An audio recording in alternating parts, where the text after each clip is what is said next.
What is the significance of worshipping Krishna's form dancing atop Kaliya Nag? Does it signify conquering and keeping the venomic nature subdued?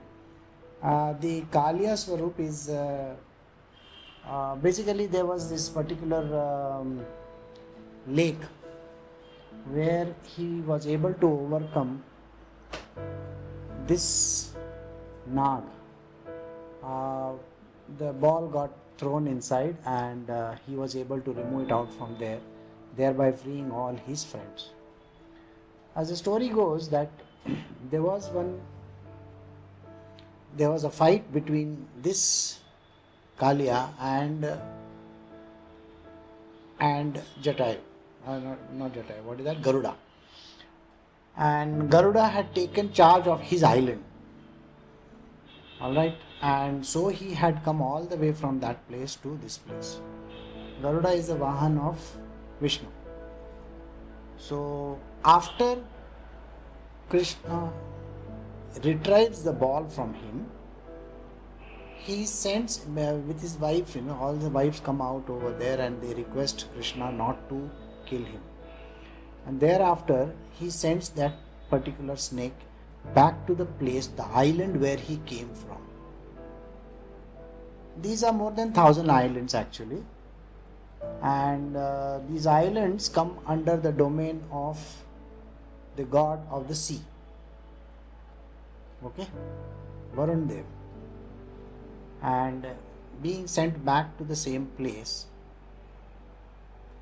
he again retains that same position, whereas Garuda is then given the position where he can be the Vahan of, he is given much more powers than that. So the Kaliya Swarup is connected to a domain which is of two kinds. One which is deeper down inside and the other one which is high up in the air. So two levels. See, when I speak about this, there are 5 elements which we consider. 5 elements, the afflictions connected to the elements concerned. What are the two? Here we are discussing. One we are discussing air and one we are discussing water. He lives in the water. He lives in the water and he cannot sustain the air aspect. So because the aspect called air is controlled by the flying bird which we just spoke about, and his domain is deep down into the waters. So these are basically afflictions connected through waters. Afflictions which are connected through waters. And Krishna, the idea is that when we overcome this by the grace of the Lord, the afflictions are overcome by the grace of the Lord, they go back to the place where they came from. Okay? Waterborne diseases. What are the waterborne diseases? There are n number of waterborne diseases that are there. And Kaliya is a multi-hooded serpent. Multi-hooded serpent. He's got number of wives, number of children. So what happens is, these kind of waterborne diseases, they spread like nobody's business. You must have seen.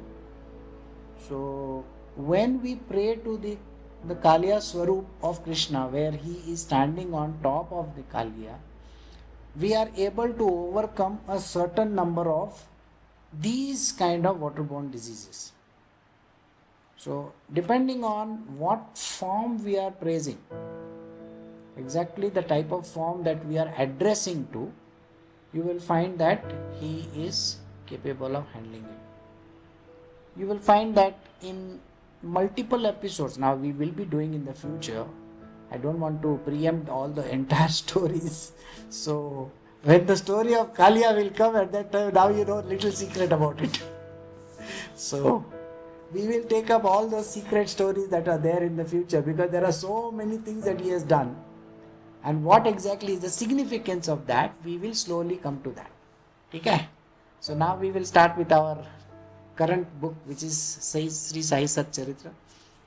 This is chapter 11, a narration of Sai's greatness.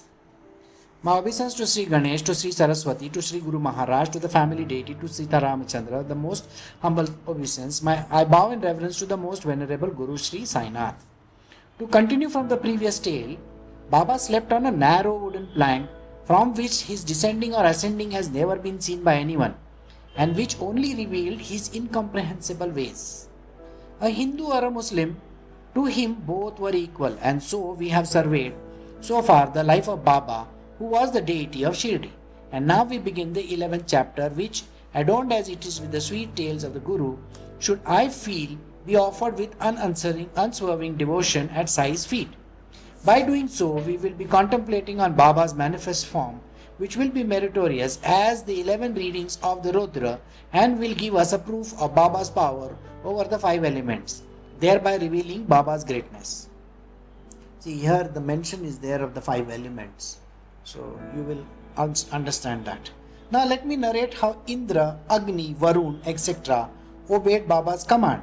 Be attentive, O listeners. A personification of the highest renunciation, Sai's manifest form is the repose of his faithful devotee. Let us bring him to mind with love and affection. We offer him a seed or unswerving faith in our Guru's word, and with the sankalpa to renounce all desires, we begin our worship. So we have seen from the last chapter that how he used to climb up on top of that small plank and sleep over there and come down. Nobody knew how it was done. So now we are going towards how he could control the elements. See, every guru, that is the Sadgurus, the gods that are there, they are able to control the elements. Elements means, like, normally, suppose, can you control the element? Can you control that the rain coming or the snow falling? Nobody can control it. But how do the sages control it? This is if the faith, atal, that is unswerving, you cannot even swerve little bit. The faith has to be 100%. Then anything that the saint does for you, it will stand in stead. Okay? In good stead. Suppose he says, don't rain, it won't rain. It happens. So let us see how it is done. Greater even than all the most sacred places of puja, that is idol, sacrificial altar, fire, light, sun, water and the Brahmin, is Guru Raj. Hence let us worship him with steadfast devotion. Once you surrender at his feet with single-minded devotion, not only the Guru, but God himself will be moved.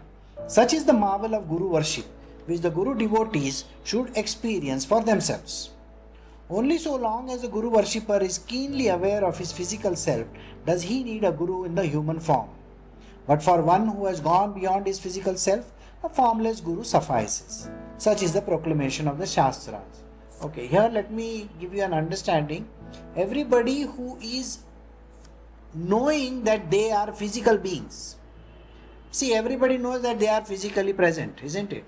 So the moment you know you are in a body, and the body has more significance than anybody else in the world, we believe that I am so and so. This body is what takes prominence. So such a type of a person who has the affinity to the body, such a type of a person needs a Guru. A Guru who is Hayat. Hayat means available. He is alive. He is there in front. Something like that. So that kind of a Guru is needed. But the moment you give up your material body, giving up your material body means you have forgotten the existence of your own body. Such a type of a person can take recourse to a Guru who is non-physical in nature. Alright? So that need not be. That is what he means. Devotion cannot arise without a physical form to meditate upon. And in the absence of such loving devotion, the unbloomed flower of the mind does not open up. And unless it blossoms, the bud by itself can give no fragrance, no honey. Nor will the buzzing bee hover around it even for a moment. That which is with attribute saguna also has a form without attribute nirguna in the formless one. But they both do not differ from each other. With or without form, they are both one and the same. Ghee, that is clarified butter. When frozen is ghee solidified, but when melted it is still called ghee. That is with form and that is without it. In harmony with each other fills the universe.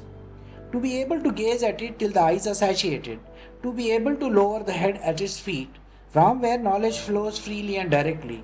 It is there that the heart grows fond. He with whom one can converse lovingly, whom one can worship, with all the elaborate rituals, he has to be in the manifest form. Truly, it is so much easier to comprehend a manifest form rather than the unmanifest, the formless one. But when love and devotion for the manifest is once rooted firmly in the mind, comprehension of the formless one follows automatically. In innumerable ways did Baba try to bring to the devotee a comprehension of the formless one. According to the spiritual authority of each, he would make them sit apart or deny darshan for long periods. He would send one away from Shirdi, while another would be confined in solitude in Shirdi itself. Yet another would be restricted to the Vada and made to read the Pothi regularly as prescribed by himself. The purpose of the whole exercise was that after such a deep study is pursued over the years, the longing for Baba's presence in the unmanifest form would intensify and his presence would be felt all the time, sitting, sleeping or eating.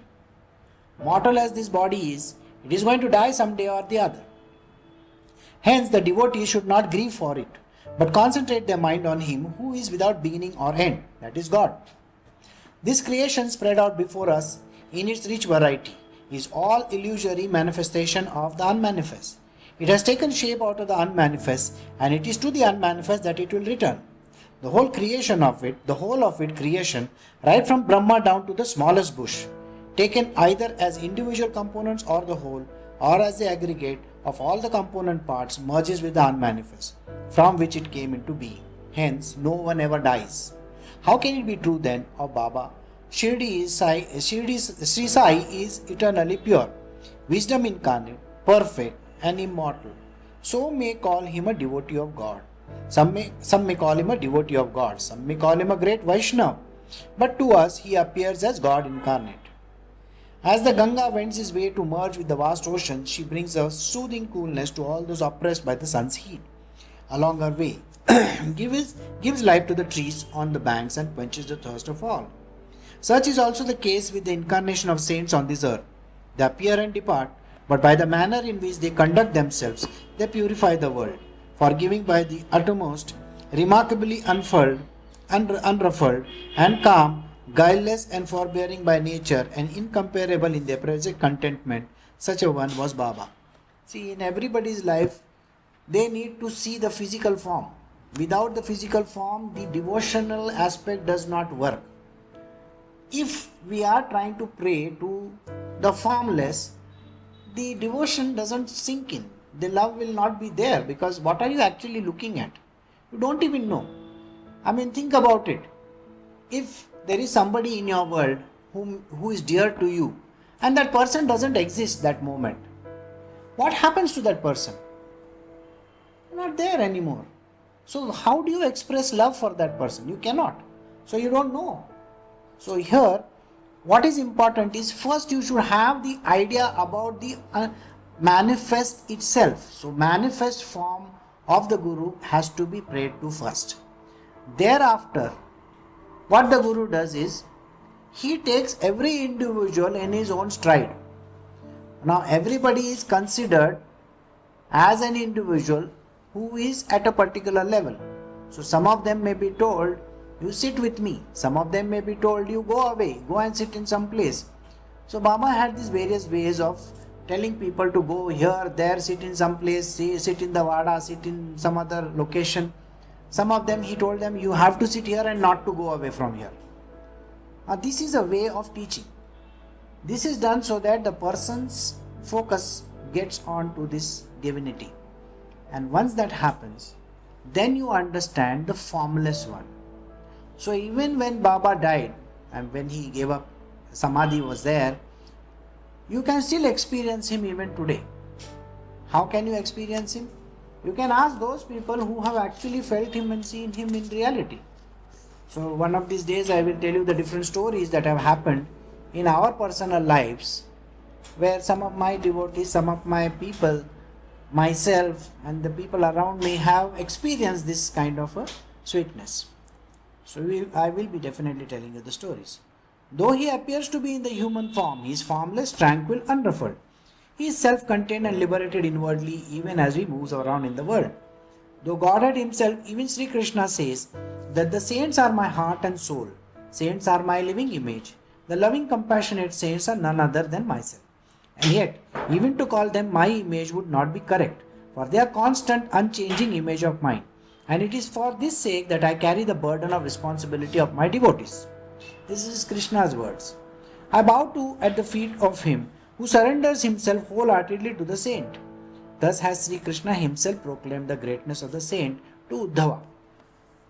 Most perfect among those with a form and among those without it, the most excellent tribute to those with attributes and possessing the highest virtue among the virtuous and king among them all. Satiated in all his desires, he who is fulfilled is always content, and what is ordained constantly self-absorbed and beyond joys and sorrow. Who is the splendor of blissful joy? Who can describe the glory of such a one?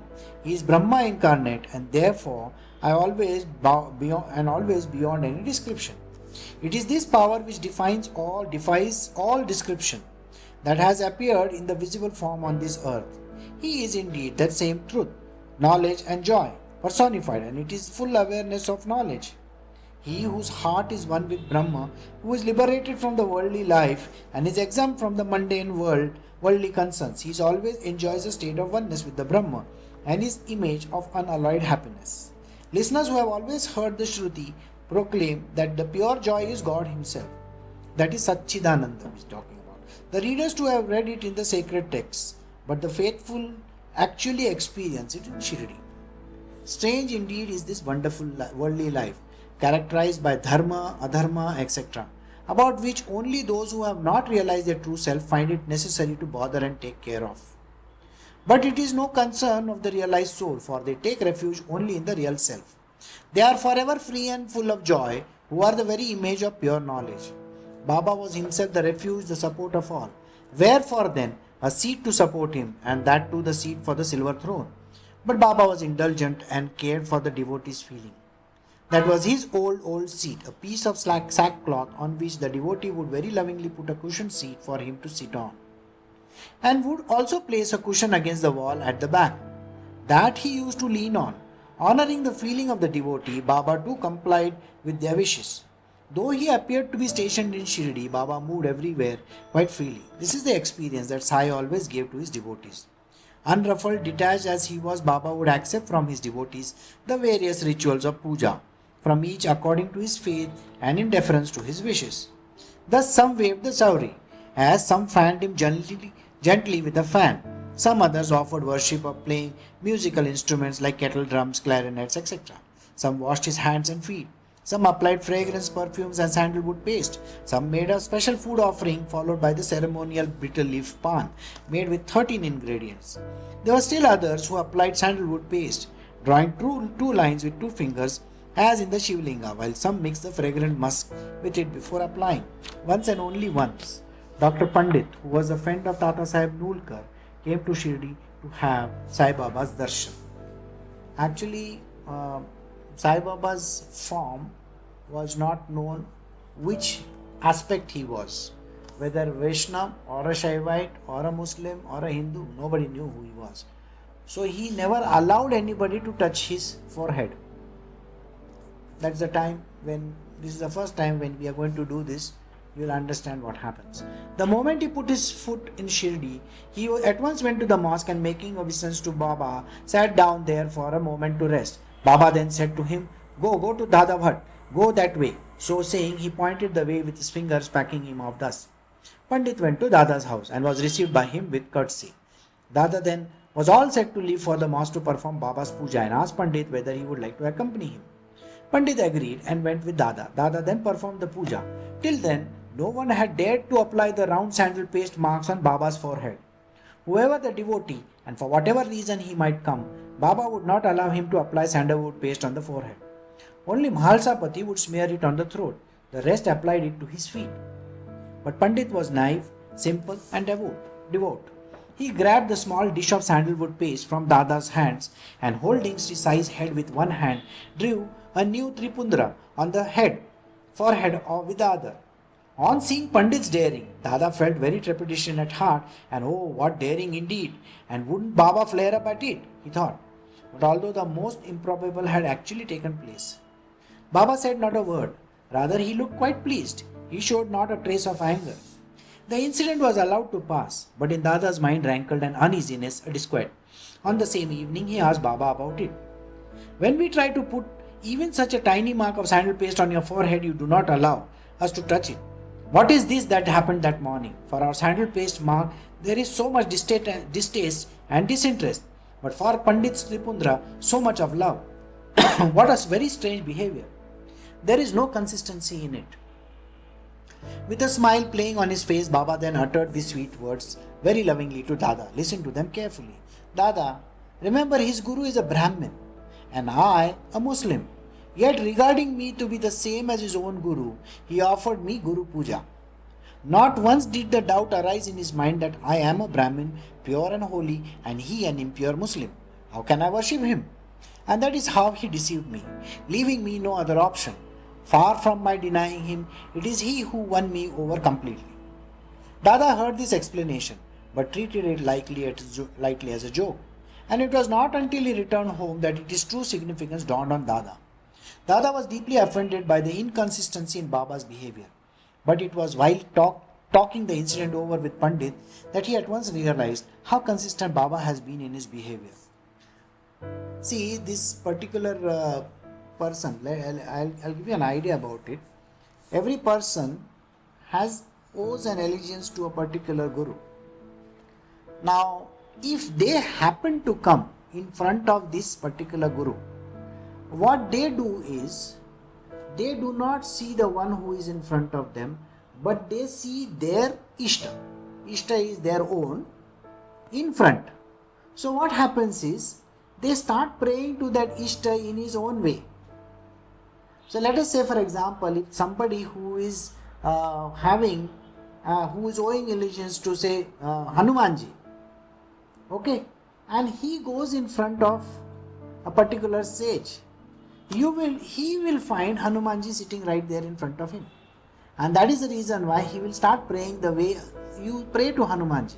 In the same way, you will find that these sages, they have this very peculiar methodology of confirming the faith of that person in their own guru.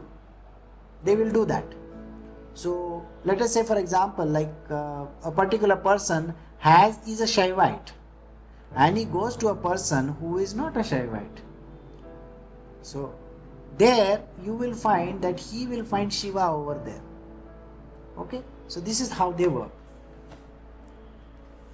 Raghunath of Dhupeshwar was a Siddha, who was well known as Kaka Puranik, and whose feet Pandit was devotedly attached as a disciple from an association from past birth. See, this is what I said, from past birth. We all come with our own gurus. Everybody in this world, they owe allegiance to a particular guru. So they will keep on coming with the same team. It's like the team, India team will go with India team only. They will not go with Pakistan team. So it's like that. So only your team. That is how the whole team works. Alright. He called out to Kaka, his guru, and the experience that followed confirmed him in his faith. As in the steadfastness of faith, so is the power of devotion. This is what we just discussed. However, these puja rituals were allowed only when it is pleased Baba. Otherwise, Baba would throw away the puja offerings, exhibiting the wrath and temper of Narsimha himself. But while in the terrible form, who has the courage to stand near him? Seeing him so incensed, each and every one ran from the fear of his life.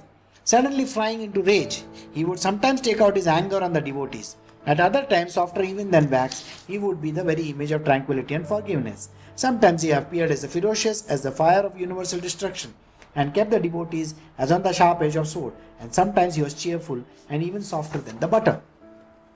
Outwardly he would tremble with rage, rotate his eyeballs vigorously, and at heart there flowed a spring of compassion as in the mother for her child.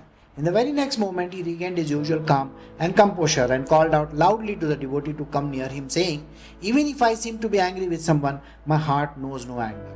Should a mother push her child away with a kick or the ocean send the river back, only then it is possible that I will repulse or harm you in any way. I am absolutely in the power of my devotee and stand by their side. For ever I am hungering after their love and readily answer their call in distress. Even while narrating this part of the story, another most appropriate tale comes to the mind, which I shall narrate. Listen to it attentively, O listeners.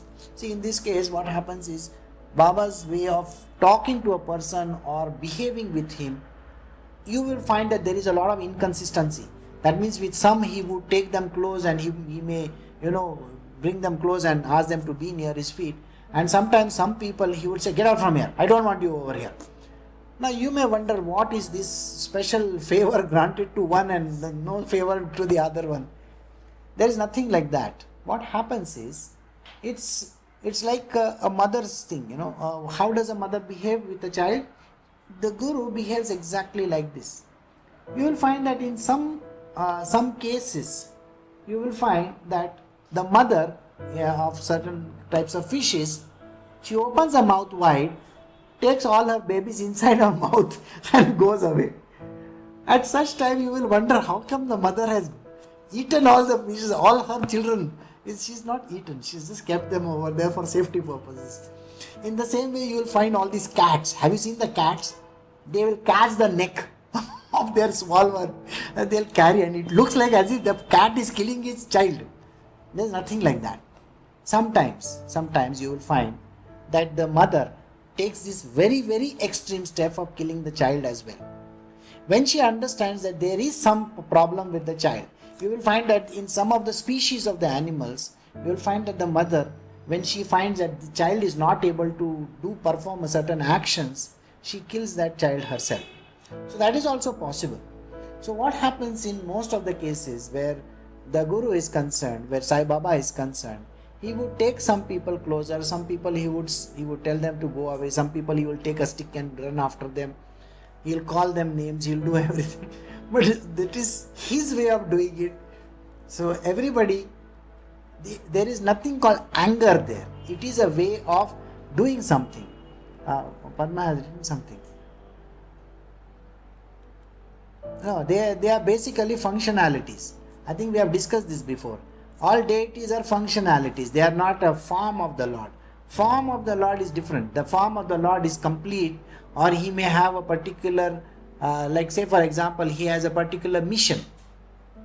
But the deities are functionalities. They are the functions that are there in the body or in this material world. Okay. So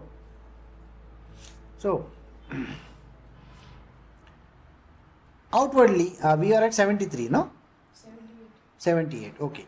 Siddique Phalke, a Muslim resident of Kalyan, once came to Shirdi, having just returned from the pilgrimage to Makkah Medina. The old Haji put up a northward facing Chavdi for the first 9 months. Baba did not favor him with any notice and seemed displeased. Time was not yet ripe, and all his wearisome trips to the mosque were wasted. He tried in different ways, but Baba would not even look at him. The doors of the mosque were open to all. Nobody had to maneuver a secret entry. But Phalke had no permission to come up the steps of the mosque. Phalke grew very sad at heart. How strange is this fate, that I cannot even put my foot in the mosque. I wonder what terrible sins I could have committed. But what means can I win his grace? This was the only thought that tormented Phalke's heart like a disease, day and night.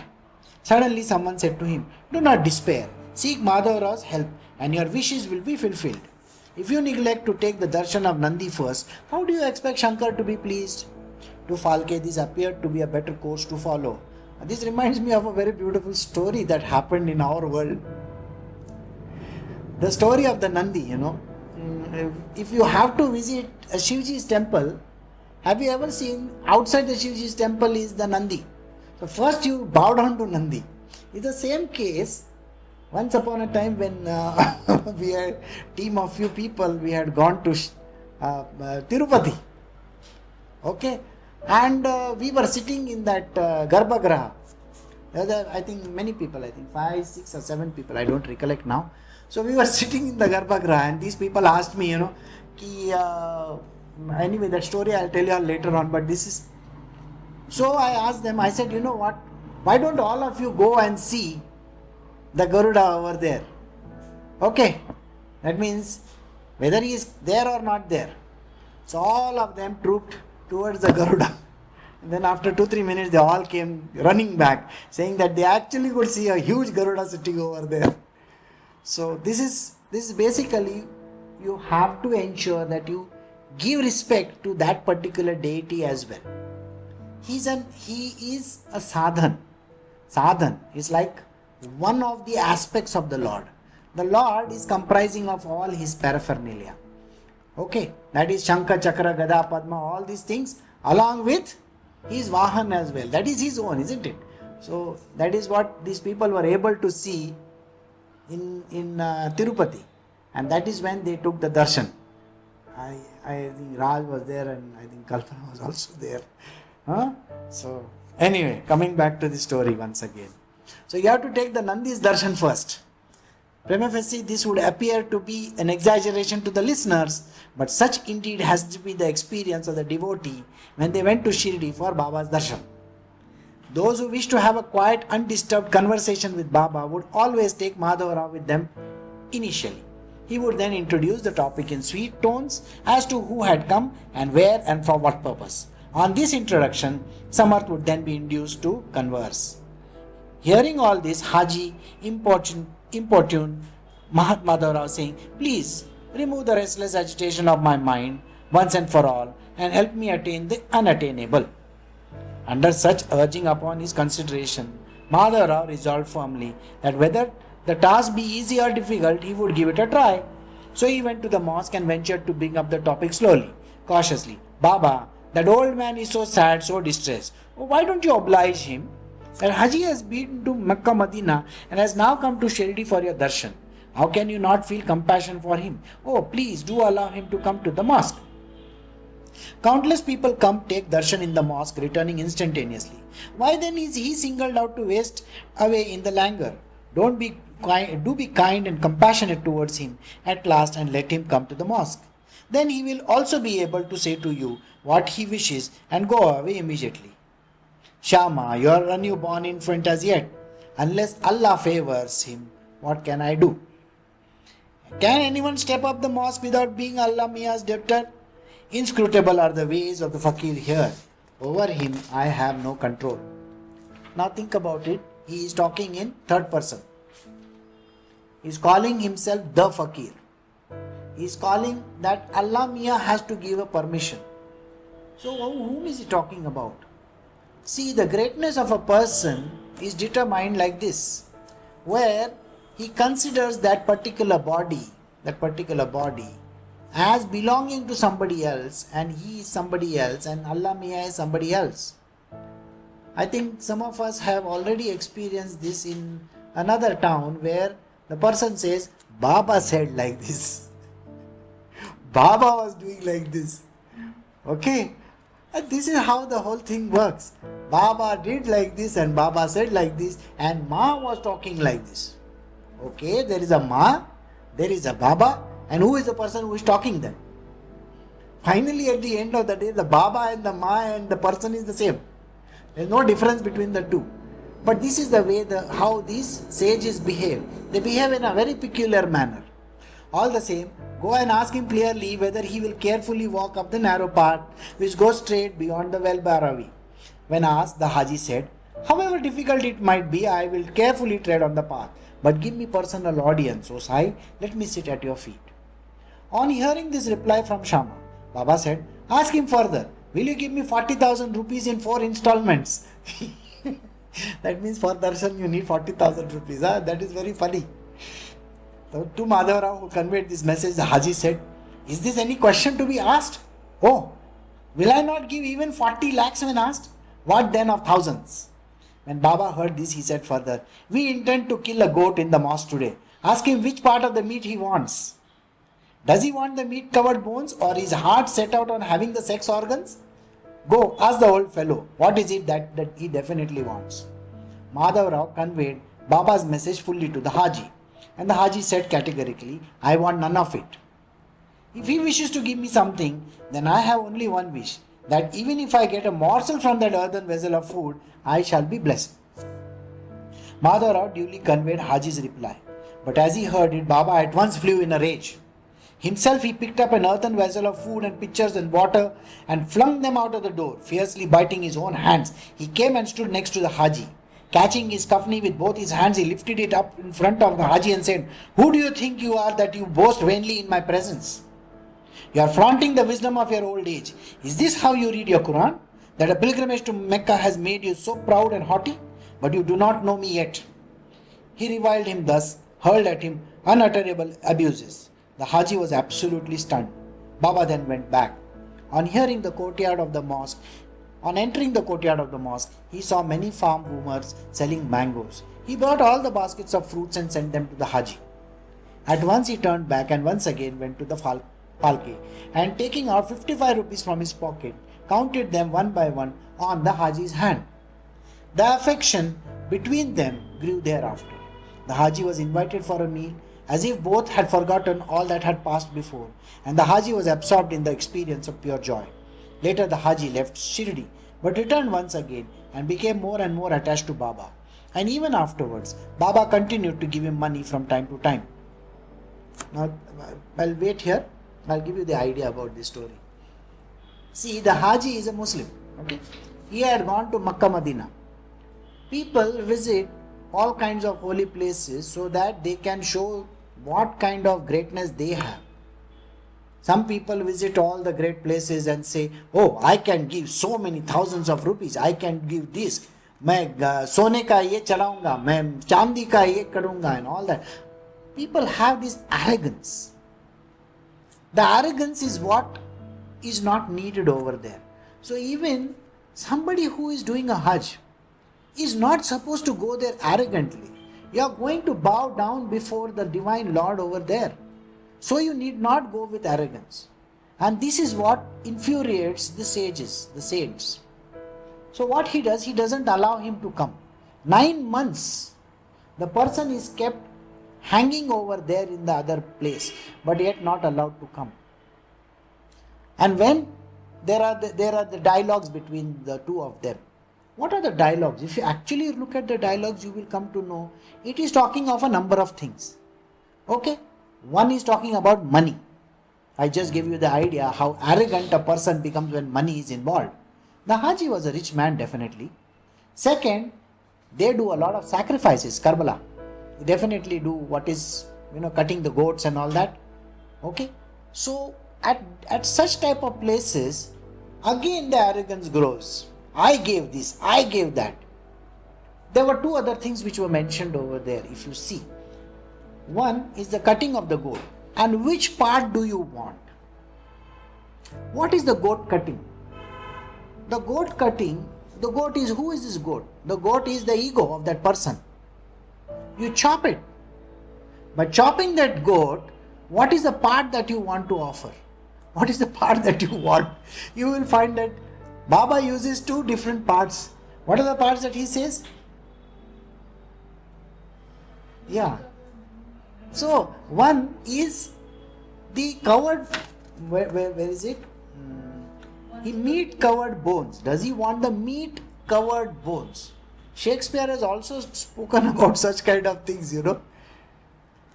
In the same way, Baba is also speaking in a very, secret tone. What he says. So, what is it that you are seeking? What is this meat covered bones mean? The juicy part of the body. These are the things which people love. Okay? They are always devoted towards pleasures in life. Pleasures. So, a person who is having pleasures like eating such nice kind of stuff. And then the second part which he says is the sexual organ. Even though doing all those kind of things, a person is in lust and in greed. So the person is constantly lost in lust and greed. So Baba is clearly pointing out over there also. This is what you are actually looking at. So what is it that you are seeking? So which part do you want me to remove it? You understood? From your being. What is it that has to be removed? What are you willing to pay me for that? If the arrogance is there, so in arrogance, what does he say? See, he says it with arrogance that I want to come and share your food. That handi mein thoda sa khana hai, I want to come and share that food. Sir, first you have to leave your ego outside. You want to eat all that, like Raj will say, cham eat food. Something which is very tasty to the tongue, You want to eat that. You want to indulge in greed. You want to indulge in sexual acts, lust. And then on top of it, you have the cheek to say that offer me the gruel that you are eating. That is arrogance to the core. So that is the reason why Baba takes a stick and runs after him and calls him names. Later on, when he shooed away from there, Baba sends him a lot of luscious fruits. He gathers the fruits from the people outside and he says, okay, he's buying these things and he sends it to them. What does he do? Why does he do that? All the evil portents in that person is now cleaned out. Sometimes we do not understand why this is happening. The cleaning process is very tough. Have you, when you clean your vessels, have you seen what kind of things you do? The place which is having more, all that burnt up stuff, how many times you have to rub over there? How much of scrubbing you have to do? So from our individual being, these kind of tendencies that we have are the things which requires a lot of rubbing. The sages are very, very particular about this. They want to pull that thing out of you. Pulling that thing out of you, cleaning up the whole place, it's such a dangerous act. I don't know. See, women over here will understand. If anybody has done a DNC, you know how difficult and how tough that process is? It's, imagine you are cleaning the whole place up, pulling the whole thing out, sucking it out, and then cleaning it to such a level that you feel pain and hurt and everything. These sages are like that. What they do is they take that piece of your body and clean the whole body out like that, removing even the last trace of it. And then they will give you the sweet fruit. The fruit of devotion. The mango is called the fruit of devotion. That is offered to that person. After that, devotion increases. Do you get this point? It seems like such a heartless thing to do. Telling him, go away from here. 9 months you go and sit over there. Seems like a very, very heartless thing. But this is how they do. They clean the entire being of that person of all the evil tendencies that the person has. And then give him back a body which is pure and full of grandeur. This body they can then use in the material world. And then this same Haji becomes a very great devotee of Sai Baba. Keeps on coming continuously from Kalyan to Shirdi. It's a very close distance. Okay? Once I saw Sai Samarth praying to Indra, the god of thunder who rules over the crowds, and I was struck with amazement. It was most terrifying moment. The entire sky was overcast and dark. Birds and animals were stricken with fear. There was a fierce gale accompanied by heavy showers. It was late evening. The sun had already set. Suddenly there was a whirlwind, and as the wind roared, there was a great commotion everywhere. To add to it, the clouds thundered overhead. The lightning cracked, the squally winds continued to roar, and they followed a very heavy downpour of rain. The clouds rained cats and dogs, pit-pat came the hailstones thick and fast. The villagers were full of apprehension. The cattle bellowed helplessly. Under the eaves of the mosque, the beggars thronged together for shelter. The cattle with their calves huddled there too. The mosque was overcrowded. There was water and nothing but water everywhere. And in each quarter the grass was forcibly borne away by the torrent of water, and the crop in the barn, all cut and ready, was soaked through and through. Among those people, chaos and bewilderment reigned supreme. The villagers panicked and huddled into the Sabha Mandap. Some of them took shelter under the eave of the mosque.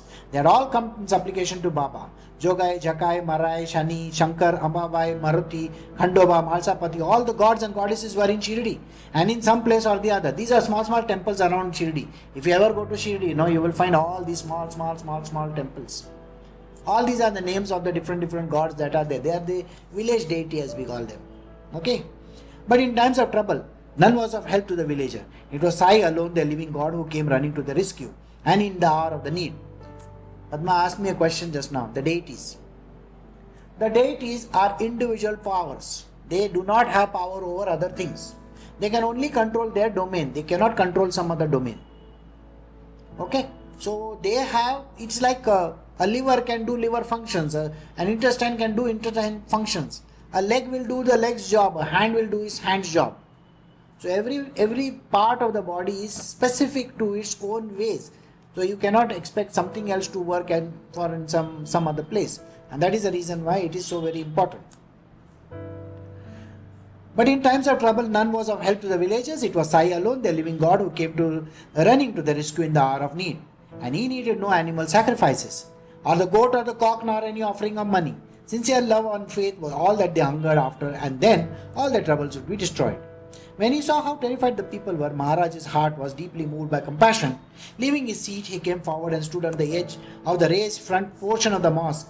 The sky thundered, the lightning flashed and cracked, and in the midst of all this stood Sai Maharaj, raising his voice to the highest pitch and straining every nerve as he roamed. Dearer than his own life are the devotees, the sadhus and the saints, to the gods, and it is according to their wishes that the gods act. For them, the gods even appear on the earth.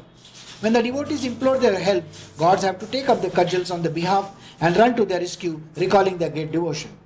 Roar followed upon terrifying roar, and the sound seemed to fill the sky above. The mosque itself seemed to shake, to tremble at the sound, deafened the ears of all. The high-pitched voice resounded like the mountain echo through mosque and temples. At once the cloud restrained the thunder, that pouring rain checked itself. Baba's mighty voice shook the entire Sabha Mandap. Perplexed and motionless, the devotees stood still, wherever they happened to be. Truly, how inscrutable are Baba's ways. The rain abated, the winds receded at once, the haziness of the fog melted away. Gradually, the rain tapered off, the squally wind subsided. Clusters of stars appeared as the veil of darkness lifted from the sky at that time. Later, the rain ceased altogether. The fierce winds had becalmed. The moon appeared in the sky. Everybody was happy and at peace. Lord Indra seems to have taken pity. Moreover, a saint's word has to be honored. Thus the clouds dispersed in every direction, and calm reigned after the storm. The rain ceased altogether. A great gentle breeze began to blow. The rumbling in the sky subsided completely, and the birds and the animals took heart. The cattle wandered off with their calves from the shelter that they have found under the eaves of houses, and roamed about freely and fearlessly. The birds flew high into the sky. Being witness earlier to the terrifying spectacle, people now thanked Baba profusely and went back to their respective homes. The cattle, now reassured, scattered here and there. Such is this Sai, kindness incarnate. Great is his love for his devotee, and as tender as the mother's love for her child. How can I ever describe it adequately? Equally great was his power over fire. Listen attentively, listeners, to a brief story in this connection. I will illustrate Baba's unique power and control over the elements. Once, the fire of the Dhuni suddenly flared up at midday. At such a time, who had the courage to stand near it? The flame soared up into the tumultuous surge. The fire raged wildly as tongues of flame leapt up, touching the wooden planks of the ceiling. The mosque, it seemed, would be reduced to ashes in no time in this conflagration. Yet Baba was unruffled and calm. Utterly amazed, the people in their worry and anxiety exclaimed, "Oh, how perfectly calm and composed Baba is!" Someone cried, "Hurry up, bring some water." Another said, "But who will pour it? If you try to do so, the baton will come down heavily on you. Who will dare to come forward?" Their minds were all agitated and impatient, but none had the courage to ask. Then Baba himself stirred restlessly, put his hand on the baton. Looking at the blazing fire, he took the baton in hand and struck blow upon blow, saying, move back, go." He struck hard at the column, which stood at about an arm's length from the Dhuni, and stared at the flame, keeping on saying, "Calm, calm down." With every stroke, the flame began to cower. Losing his fierceness, gradually the Dhuni became calm. People too lost their fear. Such is this Sai, the great among the saints, the incarnation of God himself, who has placed his hand of benediction on your head as you place it on the feet in total surrender. He who will read this chapter regularly with faith and devotion will enjoy peace of mind and will be free from all trouble. What more can I say?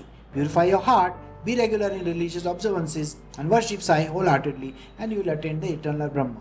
All your desires, even the most uncommon ones, will be fulfilled, and you will become completely free from all desires in the end. You will thus attain the state of Sayojya Mukti, which is difficult to attain. Everlasting peace and contentment will fill your heart. Hence, the devotees who wish to enjoy a never-ending awareness of spiritual bliss should read this chapter with reverence again and again. Such repeated reading of the story will purify the mind and turn it towards the attainment of spiritual welfare. All that is undesirable and evil will be warded off, and that which is desirable and good will be attained. Everyone can experience Baba's wonderful power by such readings. Hemarpan Saran Sai, the next chapter is very sacred and describes the greatness of the Guru-Shishya relationship and how a Guru Putra had the Guru Golab Darshan. However, So, the trial, a devotee might abandon his own Gurudev. This is the truth in which Sai gave an actual experience to his devotee and confirmed that in their faith in their own Guru. All the devotees who surrendered to him were given the marvelous experience of seeing their own Guru in Sai's place as they took his darshan. Some in one way, other in another, but each was confirmed in his faith and devotion to his own personal Guru.